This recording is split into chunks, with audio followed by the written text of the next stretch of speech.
Chers astrolosophistes, bonjour et bienvenue à celles et ceux qui nous rejoignent. Nous nous retrouvons aujourd'hui pour la chronique de la pleine lune du 12 mai qui a lieu à 18h55 si on est à Paris. Cette pleine lune est en Scorpion à 22,12 €. Elle est évidemment opposée au Soleil au même degré, mais dans le signe du Taureau. Le Soleil est en conjonction rapprochante avec Uranus à 26,59 également dans le Taureau. Cette conjonction sera exacte le 18 mai, nous allons en parler. La pleine lune en Scorpion est donc opposée à la conjonction Soleil-Uranus en Taureau. Elle est en sesqui carré à Vénus à 8,1 dans le Bélier. Elle est en quinconce à Jupiter à 23,47 dans les Gémeaux. La pleine lune forme un trigone montant à Saturne à 28,58 dans les Poissons, à Neptune qui est à 1,25 dans le Bélier. Elle est en quintile à son maître Pluton qui est rétrograde depuis le 5 mai à 3,48 €.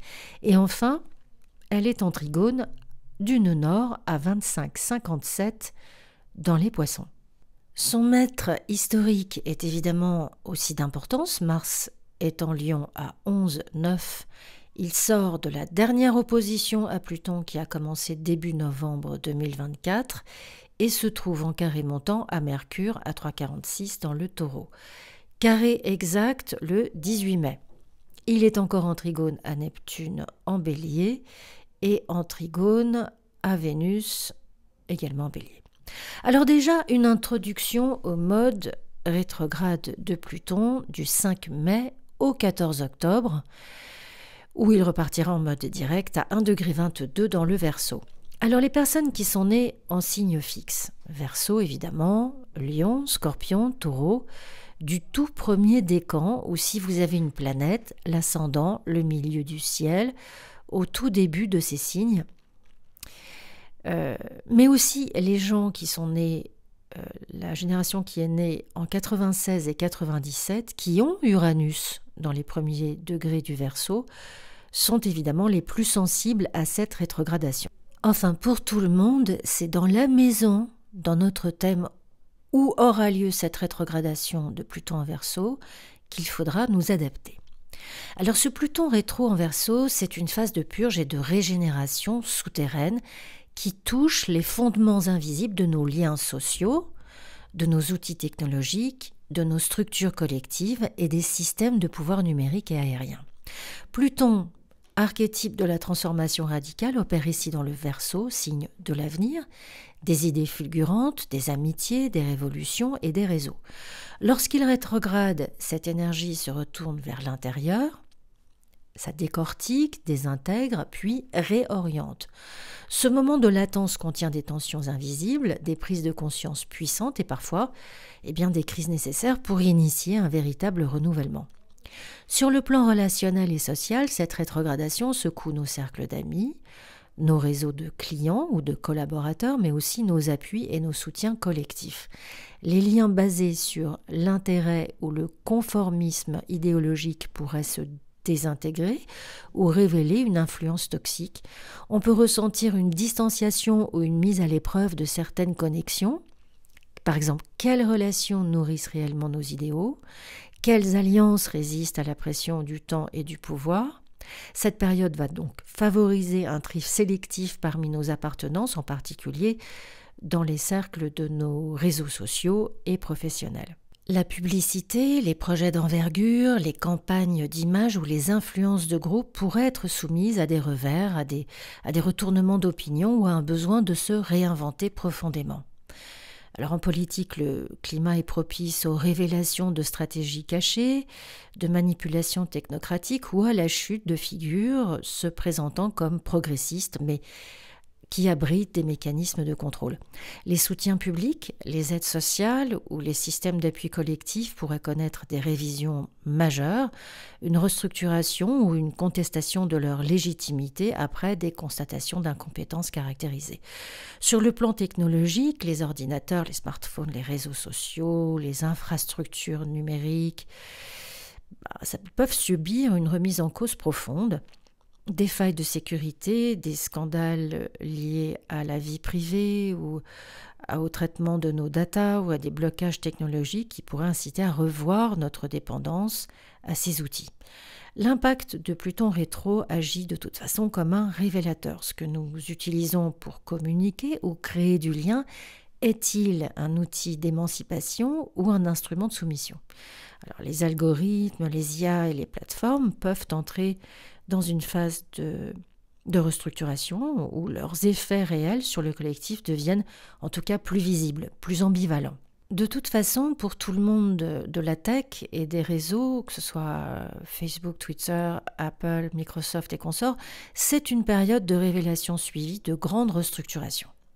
Dans les domaines du transport aérien, aussi spatial et automobile, Pluton rétrograde en Verseau nous confronte aux coulisses du progrès. Alors, il peut y avoir des retards, des crises, des accidents ou des décisions géopolitiques qui surviennent autour des compagnies aériennes, des projets de fusées, des missions spatiales ou des nouvelles technologies de propulsion.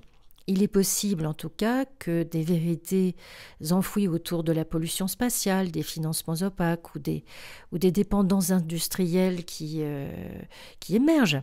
De même, l'industrie automobile, notamment électrique et autonome, pourrait traverser une phase de réévaluation, révélant les limites et les ombres de son modèle actuel. Le Verseau étant lié à l'électricité, à la vibration, à la propagation instantanée, Pluton rétrograde, il agit ici comme une sorte de saturation invisible de ces flux. Donc ça peut être des perturbations électriques, des anomalies dans la transmission ou des événements inattendus liés à l'énergie, au réseau, aux ondes ou au système de propulsion qui pourraient surgir.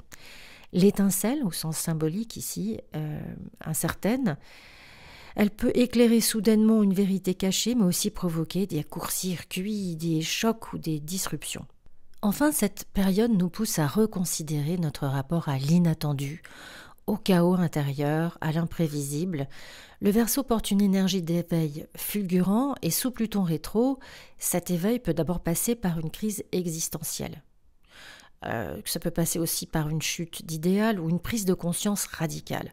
En tout cas, c'est un temps pour observer les courants souterrains qui traversent nos vies connectées. Quel est le prix de notre modernité? Quels réseaux nourrissent notre liberté et lesquels nous enferment? Ce transit appelle à une sobriété lucide, à un réalignement des projets sur des valeurs profondes et à une reconnexion avec une forme d'autonomie technologique, relationnelle et idéologique. L'enseignement ici, c'est que le véritable progrès ne pourra s'affranchir d'une conscience aiguë du pouvoir qu'il exerce.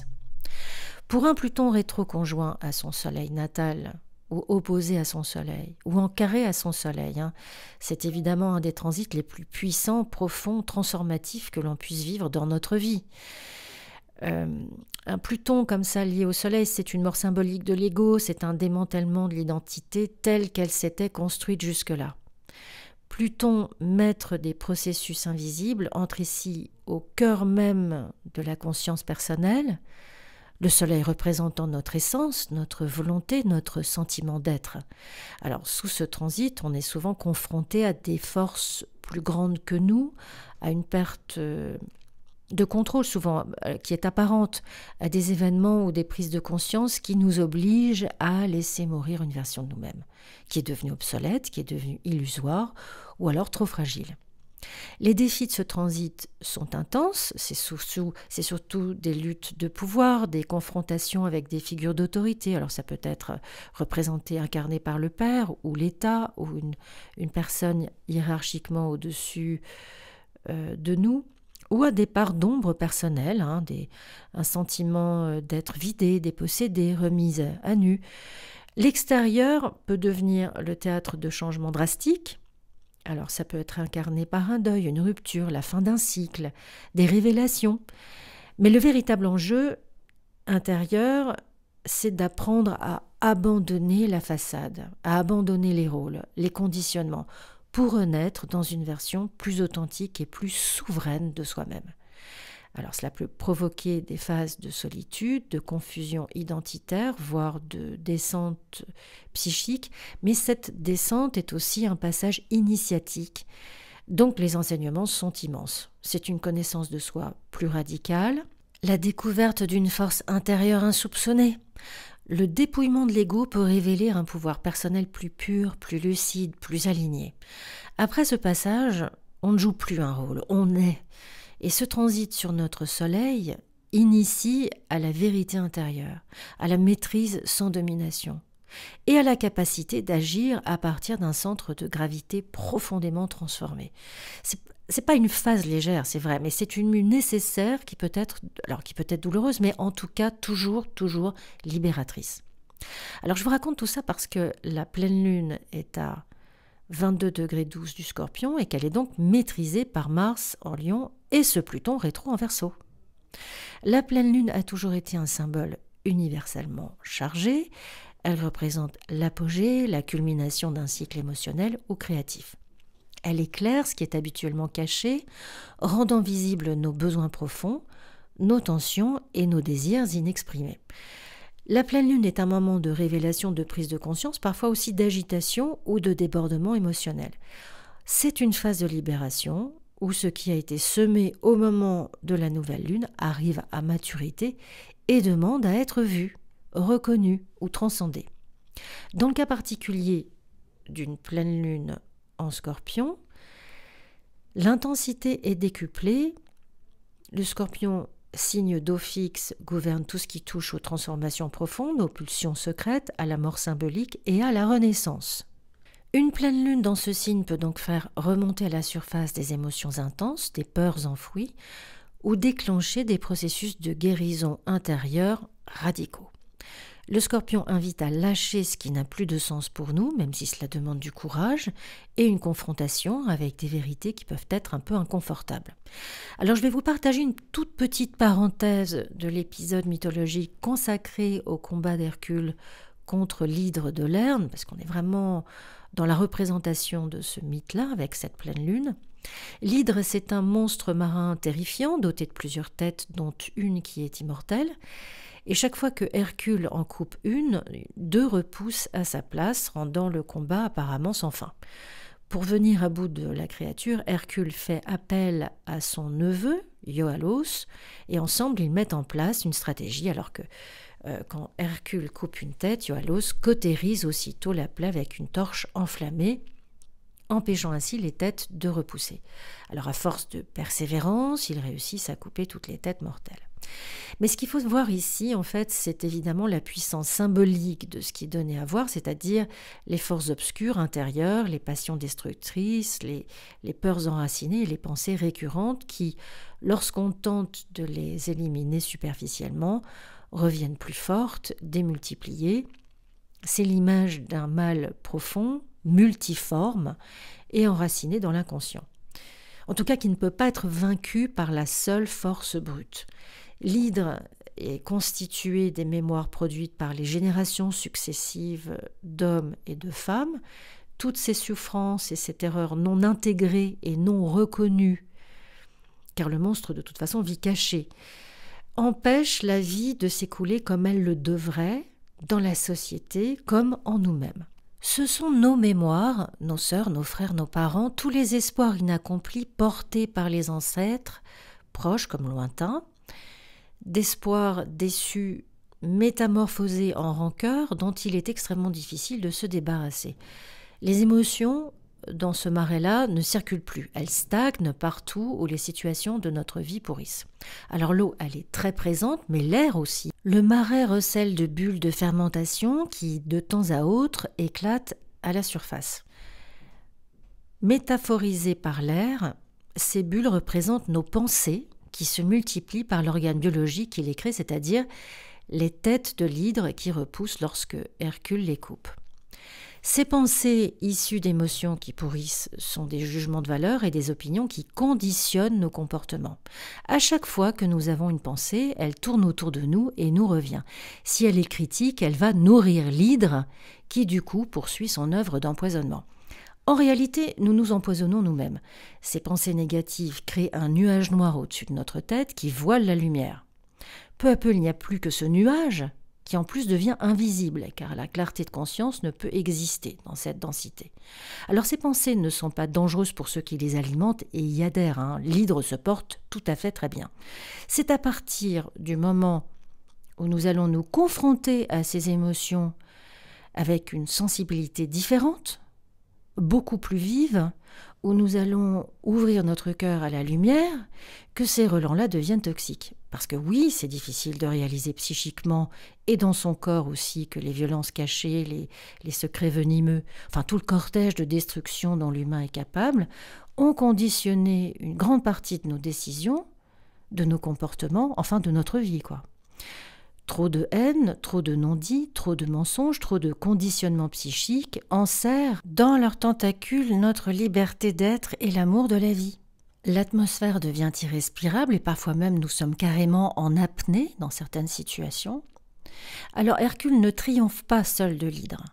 On l'a vu, c'est son neveu qui pense à cautériser les plaies laissées par les gueules coupées, les têtes monstrueuses coupées.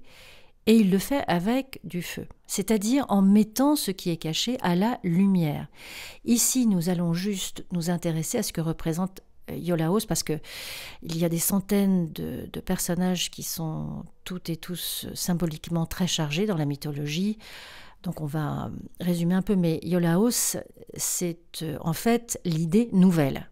C'est l'idée inédite. C'est une autre façon de combattre son mal, que nous allions chercher de l'aide, que nous fassions appel à la force de notre conscience spirituelle, à l'habileté de nos talents, de notre potentiel créatif, au courage de notre cœur qui n'est jamais autre que celui du pardon finalement. La force de se pardonner soi-même et puis de pardonner à l'autre pour générer une lumière apaisante. Dans cet épisode mythologique, il y a aussi un crabe qui pince Hercule au pied. Donc on retrouve le Cancer et les Poissons qui sont les deux autres signes d'eau et d'émotion.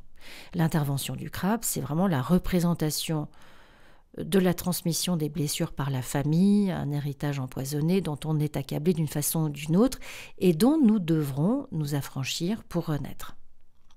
Et tout cela nous amène à notre pleine lune en Scorpion, qui est en écho de la première opposition Mars-Pluton, ces 2 maîtres, les 2 maîtres du Scorpion, qui ont eu lieu en Cancer et en Capricorne. La première a eu lieu en Cancer et en Capricorne, et les 2 autres ont été en Lion Verseau, pour rappel. Donc la première a eu lieu en novembre 2024, début novembre 2024. Nous avons été challengés intimement depuis, nous avons senti notre ego bousculé. Le Scorpion nous amène à une renaissance, mais pour que cette renaissance ait lieu, il faut bien que quelque chose cède avant, que quelque chose meure. Ça peut être donc la fin totale d'une situation, un deuil, une rupture, la dislocation d'un projet, on l'a vu. En tout cas, il existe une meilleure compréhension aujourd'hui de notre nouvelle évolution. La lumière est faite sur cette évolution. Il y a quelque chose d'intime qui est sans doute encore chahuté ici. Cette pleine lune en Scorpion se déroule dans une configuration d'une très rare densité énergétique et tisse un réseau d'aspects subtils et puissants. En Scorpion, la lune plonge dans les eaux profondes de l'inconscient, où les émotions les plus secrètes, les attachements les plus viscéraux et les désirs de transformation prennent forme. Alors évidemment, ici, c'est pas une simple culmination, elle devient un appel presque inexorable à la métamorphose intérieure.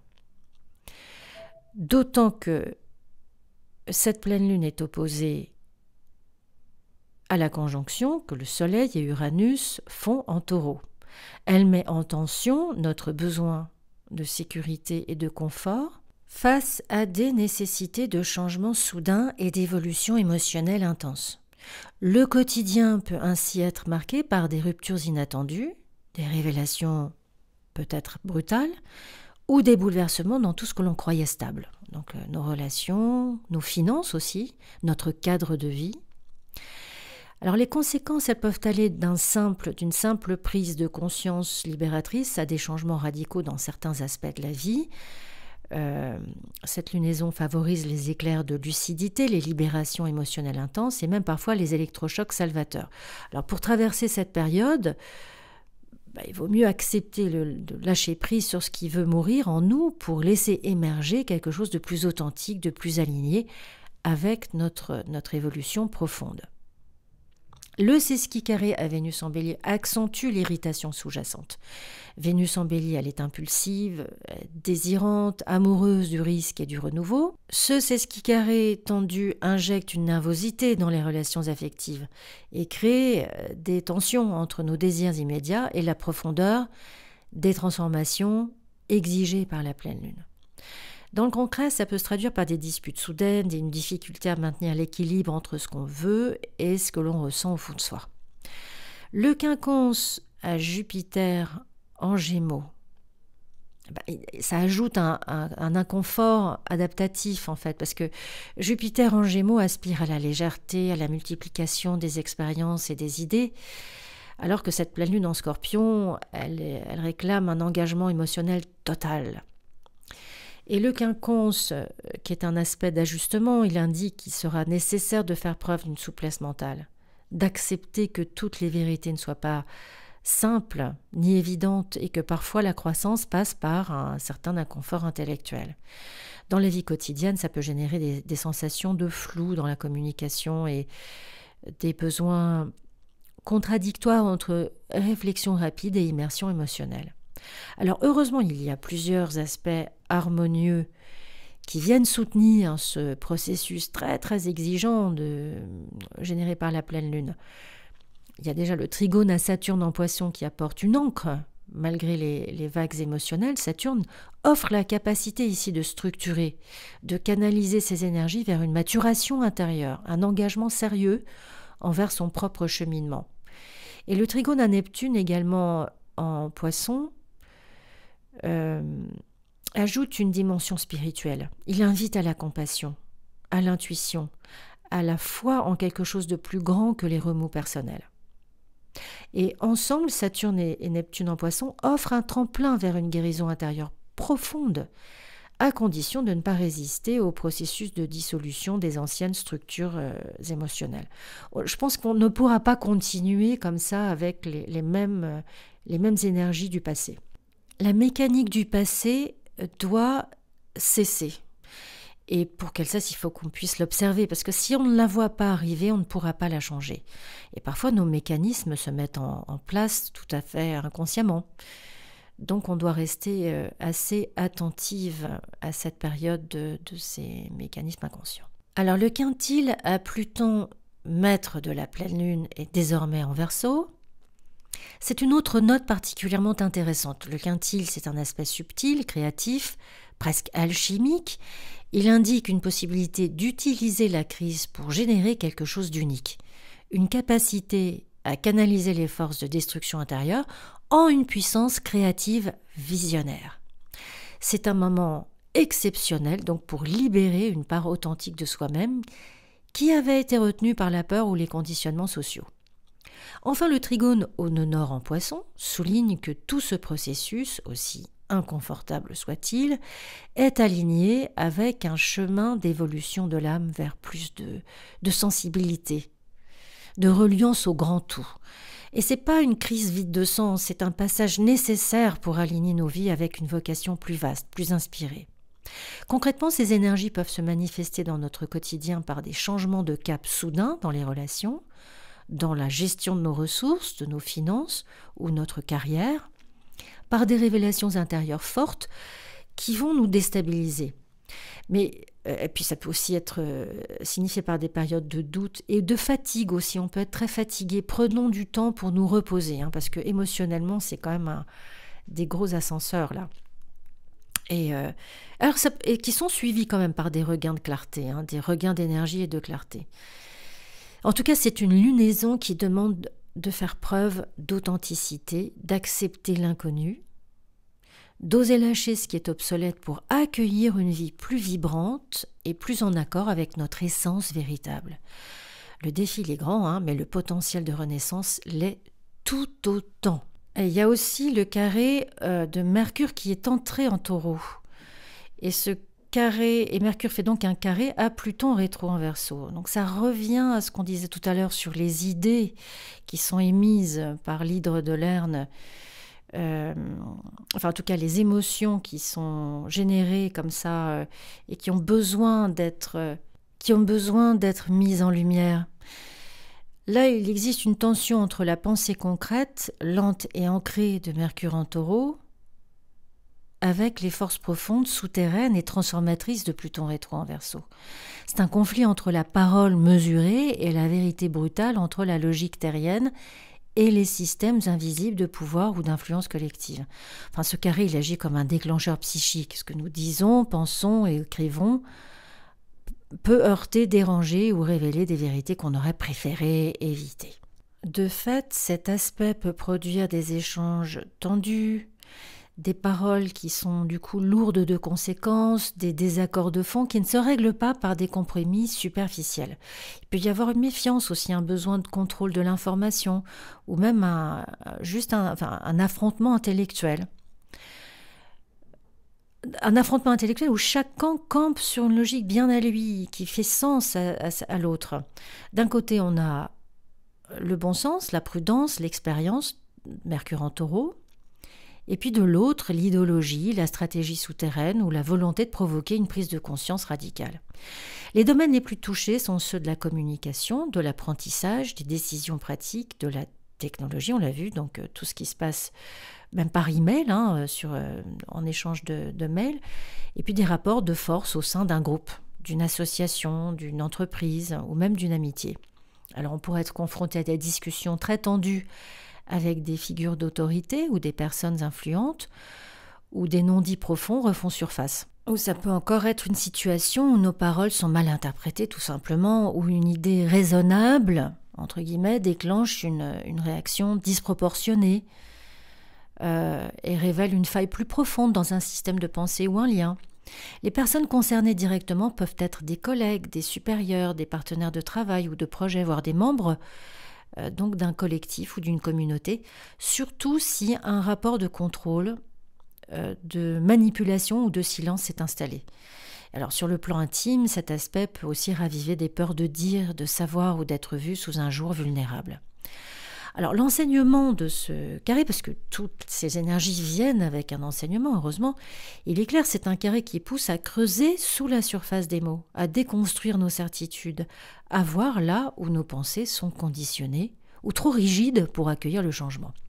C'est donc un moment pour apprendre à parler avec plus de conscience, à écouter avec plus de lucidité, et puis de ne pas se laisser piéger par des jeux de pouvoir déguisés en débats logiques. Alors aussi, quelques jours après la pleine lune, on va se retrouver avec la dernière conjonction exacte entre le Soleil et Uranus en Taureau. C'est la dernière avant 84 ans. Alors ça sera le 18 mai. Et ça marque un moment quand même assez décisif, parce que ça clôt un cycle. Alors, le cycle a commencé en 2018, lorsque Uranus est rentré en Taureau. Tous les ans, depuis, on a eu cette conjonction Soleil-Uranus. Alors cette conjonction Soleil-Uranus, elle aura lieu la prochaine fois en Gémeaux, puisque Uranus va rentrer dans les Gémeaux. Donc cette conjonction a lieu le 18 mai, c'est pas seulement un sursaut d'énergie, c'est un signal de réveil puissant et irréversible dans un domaine de notre vie bien concret. Uranus, c'est la foudre, c'est un retournement soudain. Le Taureau, c'est tout ce qu'on voulait garder comme avant, le confort, les revenus fixes, les routines, le corps rassurant, les biens matériels. Quand le Soleil, la conscience donc, s'y joint, eh bien c'est une vérité qui éclate. Ce à quoi nous nous accrochons pour nous rassurer pourrait bien être ce qui nous freine en fait. Donc concrètement, ça peut se manifester par une rupture professionnelle ou affective inattendue, un changement brusque de lieu de vie, une prise de conscience foudroyante sur ce qui ne peut plus durer en tout cas. Des décisions apparemment folles, entre guillemets, on peut changer de métier, vendre un bien, partir ailleurs, peuvent surgir d'un coup, non pas par fuite, mais parce que la vérité intérieure ne peut plus être contenue. Et puis parallèlement, ce même jour, on va avoir Jupiter en Gémeaux qui est en carré exact avec les nœuds lunaires, plaçant chacun à un carrefour évolutif. Rester dans une logique de maîtrise, d'analyse, de contrôle rationnel, le Sud en Vierge, ou embrasser une direction plus fluide, intuitive, inspirée, peut-être incertaine, mais vivante en tout cas. Ce carré peut nous confronter à une situation mentale, à un trop-plein d'informations ou de discours, et nous pousser à lâcher le besoin de tout comprendre pour faire confiance à ce qui dépasse l'intellectuel en fait. Alors dans la vie, ça peut ressembler à un projet qui s'effondre sans explication, une rencontre qui ouvre une brèche, une conversation qui bouleverse nos croyances, ou un événement extérieur qui nous oblige à agir autrement. Cela peut nous mettre face à des personnes qui incarnent ce que l'on ne voulait pas voir en nous, des êtres libres, dérangeants, inspirés, inclassables, ou à l'inverse, face à ceux qui nous ramènent à nos conditionnements. Tout dépend de là où on résiste encore. Cette journée est donc un point de bascule intérieur où ce que nous pensions tenir fermement peut se dérober sous nos pieds pour qu'émerge autre chose. Plus libre, plus incertain, mais plus vivant. L'enseignement de ce carré, il est radical. Ce que l'on refuse de quitter peut nous priver de nous-mêmes. Et parfois, un seul éclair suffit pour révéler ce qui doit changer pour de bon. Voilà, chers astrolosophistes, cette chronique est un petit peu longue, je vous prie de m'en excuser. En tout cas, elle est à présent terminée. Je sais que vous aimez bien la petite analyse de la lune, de la position de la pleine lune par maison dans le thème. Je vous partage cette analyse dans un post dans l'onglet communauté. Pour une analyse de votre thème et des transits, n'hésitez pas à me joindre à l'adresse qui s'affiche à l'écran, astrolosophie@gmail.com ou sur mon site astrolosophie.com. Je vous souhaite une magnifique pleine lune et je vous dis à très bientôt sur Astrolosophie.